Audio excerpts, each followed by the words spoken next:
Hello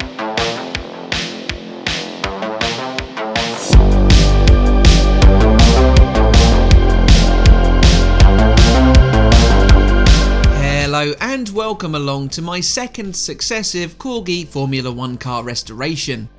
I'm Jason and this is the number 154 Ferrari. It was issued between January 1963 and 1972. The model is missing its number 36 decals and its Ferrari emblem, though it does have the remnants of a Dunlop sticker to each side. It is driverless, windshieldless, and the rollover hoop has been flattened. It replicates the number 36 car of Phil Hill, specifically from the 1962 Monaco Grand Prix. The American was then reigning world champion, having driven his Ferrari 156 Sharknose to overall victory in the 1961 season. Hill finished second in that race to Bruce McLaren, footage of which you can see later on in the video outro. That would be his best result of 1962. The car would go on to win another manufacturer's world championship in its newer aero guise in 1964, alongside its replacements, the 158. Corgi introduced their model in early 1963, just as the 156 was being updated with a more conventional air intake. As a result, it lost its distinctive shark nose in the process. During its 9-year production run, there were no distinct variations to the number 154 other than spun or cast wheel hubs. Production totaled 1.25 million units. It also featured in a number of gift sets, including the GS17 Ferrari Racing gift set atop a yellow trailer being towed by a red Land Rover. It also appeared in the 1964 GS16 gift set, which I find a bit irksome. That set saw it paired with the older BRM and Van Wall racing cars with the incredible Kyriakos racing transporter.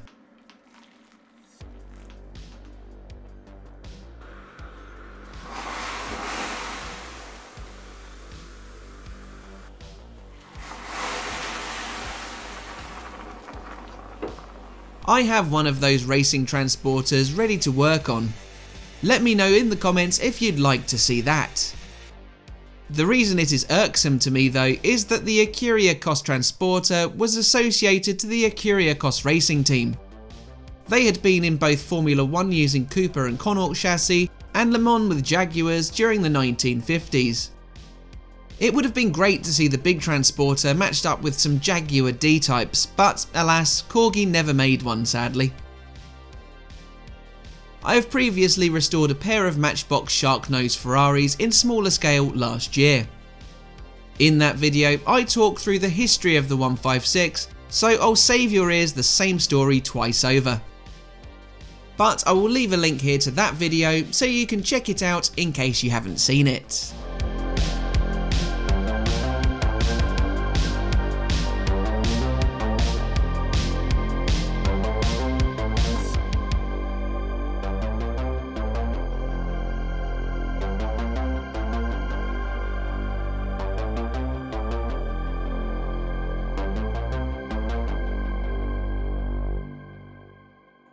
The tailpipes were slightly skewed, so I gently tried to straighten them up.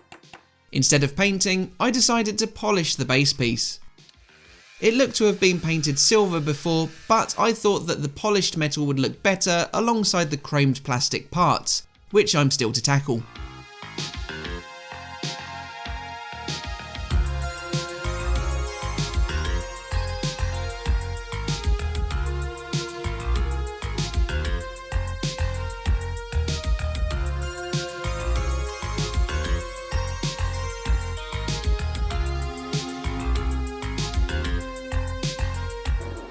With the body now the only part being painted, I lay on a coat of primer.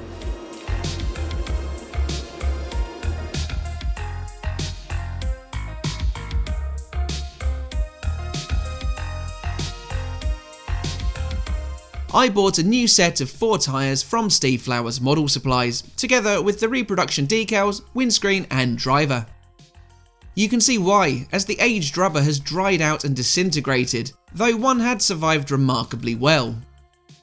With the old tyres removed from the hubs, I can begin cleaning them along with all of the other parts.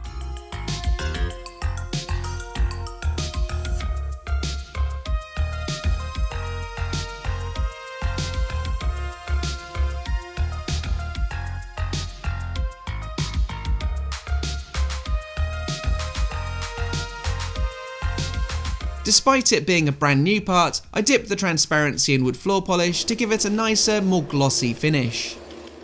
Speaking of nice finishes, the Tamiya TS8 Italian Red never fails to impress, especially on a Rosso Corsa Ferrari. I then tidy up the partially corroded bare metal parts with an abrasive attachment for my rotary tool.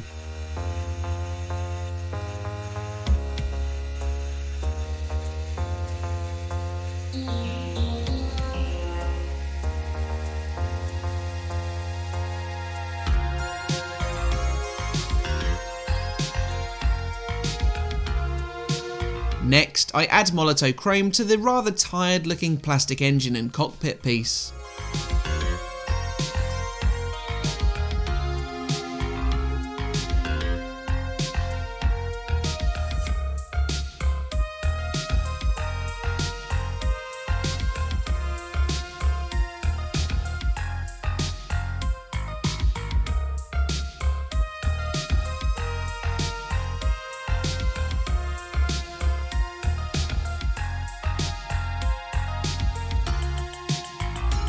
You may be wondering why I'm applying chrome to a clearly bent piece of metal. I'm wondering the same myself. I picked up on my oversight just as I was going to reassemble the model.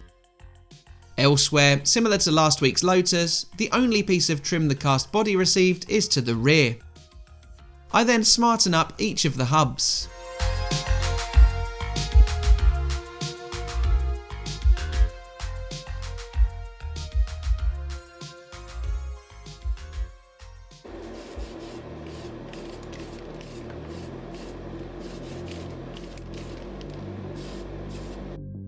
Now that the body has been given a lovely glossy clear coat, it's time to apply the decals. Similar to the Lotus model, I apply the decals after the clear coat, as the Steve Flowers Model Supplies decals have cracked for me in the past after application. Funnily enough, a good example of this was during my Matchbox Ferrari Sharknose restoration. One model suffered those effects, and I omitted a coat from the other on realisation.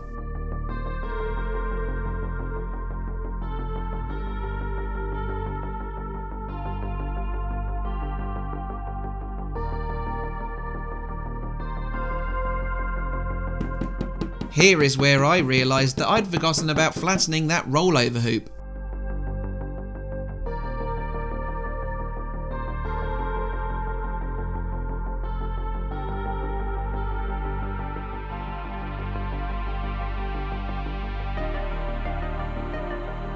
So here are all of the parts that make up this Corgi Ferrari.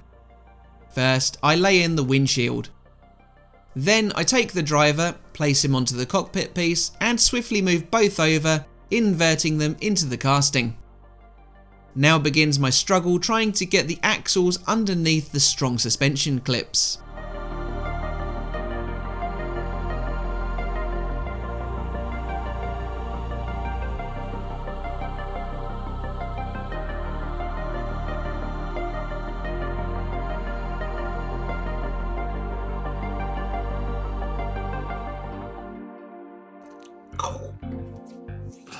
Yeah, that really hurt my fingers. It's then time to reacquaint body and base.